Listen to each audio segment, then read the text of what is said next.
Berg is joining us on the phone now. He was a longtime press secretary for former Detroit Mayor Coleman Young. And of course, one of the other, I mentioned dust-ups, the on-air challenge to a boxing match between Bill Bonds and Mayor Coleman Young. Bob Berg, I know you remember that. Certainly the relationship of Bill Bonds and Coleman Young, boy, it was something special, wasn't it? It really was. They had their sparring matches, but beneath it all, there was a real respect on the part of both of them for each other. The mayor always felt that Bill really cared about the city and really had the city's best interest at heart, and I think Bill respected the mayor as well. I will never forget the night that he challenged him to the boxing match, because it was toward the end of the 11 o'clock, and I was watching, and it was one of those things where you stop and say, "Wait a minute, did I just hear that?" And then my phone started ringing, so I guess I did hear that. Yeah.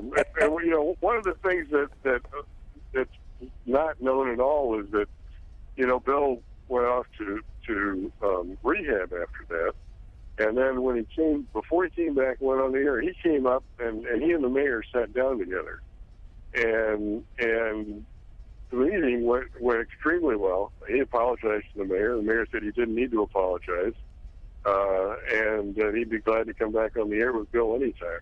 Yeah. And that was the mutual respect that they had. Well, and I think we may have seen it a little bit earlier. They did a promo together at the Coney Island as well. Kind of playing off that relationship and that sparring that went on between the two of them. That was, yeah. I didn't realize you'd shown that yet, but that was a classic clip if you showed it. Yeah. And they also had some classic sparring matches on some of the upfront segments that the mayor used to do with Bill. And from the mayor's perspective, you say there was respect there. There was an appreciation of Bonds as a Detroiter, but at the same time, Bob, he was pressing the mayor on issues and looking for answers as well. Well, he was, and the mayor understood that was his job. It didn't mean he had to like it, and it didn't mean that he had to give any quarter, in their back and forth. But no, he understood that was Bill's job as a reporter.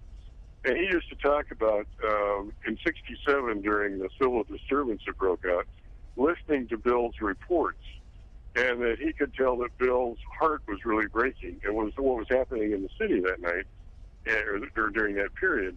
And he always was impressed by the fact that Bill, deep down, really cared about the city and wanted what was best for the city. Yeah.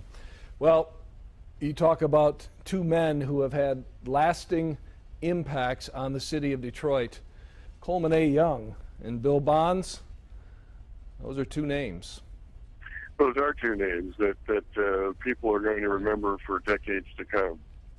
Bob, thank you very much for your thoughts tonight on the passing of Bill Bonds. Bob Berg, the longtime press secretary for Detroit Mayor Coleman A. Young.